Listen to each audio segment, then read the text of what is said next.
Okay, this week we are reading the story Pop's Bridge. Mr. Davis is going to show you a picture. Okay, there's Pop's. Pop.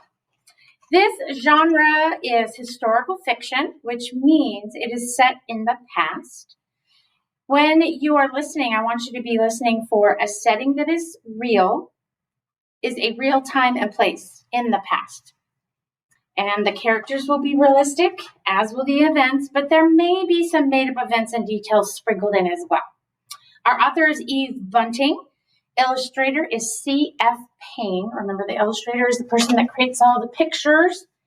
And our essential question, which remember, you just consider while you're listening to the story, and we'll come back to it later in the week, why is everyone's role on a project important? My pop is building the Golden Gate Bridge. Almost every day after school, Charlie Shue and I go to Fort Point and watch. The bridge will stretch across the bay from San Francisco to Marin. People said the bridge couldn't be built. Some called it the impossible bridge. They say the bay is too deep, the currents too strong, the winds blowing in from the ocean too fierce. What evidence does the author include that supports the idea that the Golden Gate Bridge is the impossible bridge, Miss Jetson? Well, they're saying that the bay water is way too deep, so if it's too deep, how could they possibly anchor a bridge so it won't blow over? Yeah, and to kind of add to that, they also said the winds were too strong. Nice. Doesn't sound like a good place for a bridge. Way to use your text evidence, thank you. But I know my pop can do it. Whenever I say he's building the bridge, Mom laughed, there's a crew of more than 1,000 men working on that bridge. Robert, including Charlie's dad. She reminds me, I know that, but I just shrugged. To me, it's Pop's bridge. Miss Stith, why do you think Robert considers it Pop's bridge, even though he knows a whole crew is working on it? Well, I think that he must be pretty proud that his dad's working on building this bridge. Nice. Pop's a high iron man, balancing on the slatted catwalks, spinning and bending the cables. He climbs so high that sometimes clouds come down around his shoulders. When the fog rolls in, he disappears completely. That's why the high iron men are called skywalkers. Charlie's dad is a painter. The painters start work long before the bridge is even finished. My pop says if it weren't for them, the bridge would rust away. But I think he's just saying that to be nice. The skywalkers have the most important job of all. So, Mr. Davis, what do you think are some reasons that Robert says skywalkers have the most important job? Well, one reason is because of the work they do. The second reason is because Robert's father is a skywalker. So like you said earlier, he's proud of his dad, and he wants to share that. He thinks that he has the most important job of all. Agreed. At Fort Point, I look for Pop through the binoculars Mom lends me. The workers look alike in their overalls and swabby hats, but I can always find my Pop because of the red kerchief he ties at his throat. It's our own scarlet signal. I don't worry much about him on days when the sun sparkles on the water, when sailboats skim below.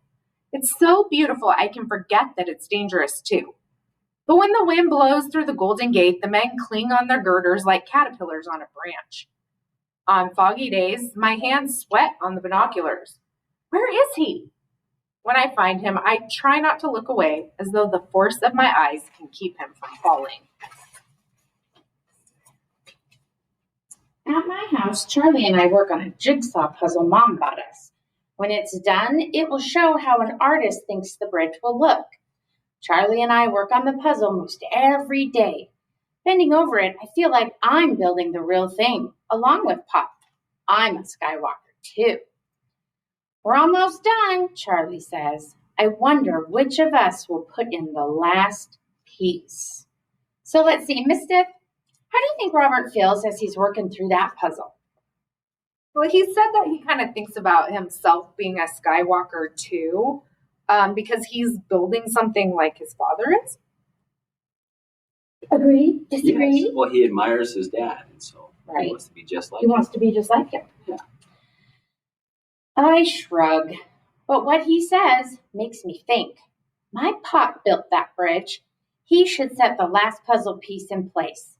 That's only fair, even though Charlie might think his dad should do it. When Charlie isn't looking, I slip one of the pieces into my pocket. Later, I hide it in my room. I'm saving it for Pop. Okay, Mr. Davis, what is Robert planning to do with that puzzle piece he He wants to give it to his dad to allow him to be the person to put the last piece into the puzzle. Why does he think that's the right thing to do? He just admires his dad so much, and he thinks that his dad is the most important person on the project, so he wants to give him the opportunity to complete the puzzle or put the last piece in. He must think his dad's pretty fantastic. Yeah. I wonder if my kids think I'm not fantastic. Do you? Miss Judson. Of course you do. The impossible bridge is nearly finished. One evening, Mom and Pop and I walked down to Fort Point. The bridge hangs between stars and sea. It's like a giant harp, my Pop says. A harp for the angels to play. I look up at him and I can tell that this wasn't just a job to my Pop. He loves the bridge. Miss Stith, how does Robert know that Pop loves the bridge? Well, I think Pop took them when he wasn't working, so he must think that the bridge is pretty important to take his family there in an evening. What do you think, Miss Jetson? Well, he also says that Pop says it's like a giant harp, a harp for the angels to play. So that makes me think he must really think this is a fine work that he's created with his crew. And it's pretty special to him. In San Francisco, there is great excitement. Everyone is waiting for opening day. Charlie and I have watched nearly every bit of the bridge go up. We saw the two spans come together from opposite directions. We saw them meet. We saw the roadway go in, and my Pop did it. No one can be as proud as I am, not even Charlie. After all, my dad is a Skywalker. Miss Jetson, why would the opening of the bridge cause such excitement? Well, remember at the beginning, there were all these people that said it couldn't be done. And now it's finished. So, of course, people are going to want to be a part of that first time that they get to cross over. Plus, now they can be connected to the other side. They don't have to be in the water relying on boats. Pretty fantastic. I like it. What do you think, Miss Stith? I think Miss Judson is probably right. They've been watching this bridge be built for such a long time, and now that it's done, they just kind of want to celebrate that. All right. Where in the text does it imply that Robert still believes that Pop is the most important worker, Miss Stith? Oh, I know this one. He says that his dad is a Skywalker, and he said no one can be as proud as I am. So he still thinks his dad was one of the most important people on that bridge. I like that. Miss Jetson, do you think that statement is true? Well, Charlie's pretty proud of his dad. And obviously Pop's proud because he got to build it. So I'm pretty sure that he thinks his Pop is the most important worker, but it takes more than one to create the whole project. Okay, that was a fair assessment. And then one day something terrible happens. Charlie and I are watching as the scaffolding pulls away from the bridge. There's a noise like a train wreck as the scaffolding crashes down into the safety net. The net tears loose, and men go with it into the swirling tide. I can't breathe. I can't think. So how do you think the boys are feeling when they see this accident, Mr. Davis? I think they're shocked and a little worried. Both their dads are up on that bridge working, and if it was my dad, I know I'd be worried. So I think, it was probably a shock just from the sounds and the bridge falling. But yeah, I'd be worried if it was my dad. And then seeing something fall like that, I think the sound definitely adds the whole fear factor. Mm-hmm. But then you also want to know, are they hurt? But then I look hard through the binoculars and see Pop still on the bridge, his red kerchief whipping. Pop! I whisper in relief. Beside me, Charlie is screaming, "Where's my dad? Where's my dad?" We'd seen him working close to that scaffolding. I can't see him now. Uh-oh. We'll find him, I promise. We have to. I sweep the binoculars up and down the bridge cables, looking at every painter hanging high on his Jacob's ladder or swinging in a bosson's chair like a knot on a rope. Be there, Mr. Shoe, I plead, and then spot him. Over by that cross girder, I yell. Charlie fumbles for the binoculars. I help him. He looks where I point. He's there. He's safe, Charlie gasps. The next day, we found out that only 2 of the 12 men in the water were saved. Oh, man. I think and think about that day. At night, half asleep, I see the bridge shake. I hear the crash. One of those men in the water could have been Pop or Charlie's dad. I finally understand and I feel ashamed. Equal work, equal danger for skywalkers and for painters. So, Miss Steph, what do you think Robert meant when he said, I finally understand and I feel ashamed? Well, I think the whole time they were building the bridge, he was thinking that his dad was the most important person building it and that his dad's job was the most important and maybe even that his dad's job was the most dangerous. But he found out that everybody's job was dangerous and everybody's job was important. Yeah, I think the death of some of those workers really impacted him to think about that. Well, especially when they couldn't find Charlie's dad right away. Yeah. Just that panic that, okay, well, just because I'm okay doesn't mean my best friend Charlie's okay. The work goes on. A new safety net is put in place. Pop says there's less talking and joking now among the men. There's a remembering. But the bridge must be finished, and at last it is. We watch through Mom's binoculars as the golden spike is drilled in at the center of the main span. Now the celebration can begin. Oh, I guess I'll do 11. Oh, but it has the picture. Do you want to show the picture? Yeah. So, how does the illustration on this page help to show the change in the mood of the story? What do you think, Miss Steph? That one, they look totally different in that picture than they did on this other one. I think they definitely look happy. I see lots of big smiles on their faces. I agree. Everybody has a big smile and they just seem to be almost having a party. Well, and it looks like a lot of them are dressed up too. Like it's a special day. Yes. Maybe some relief too that Right. everybody's going to be safe now because the bridge is done. And that it's, completed. On opening day, no cars are allowed. Thousands of people walk and dance and roller skate across the bridge, including us. I wear Pop's kerchief around my neck. There's a man riding a unicycle. There's another man or another on stilts. Navy biplanes fly above the great still towers. Battleships and cruisers sail below the bridge and into San Francisco Bay.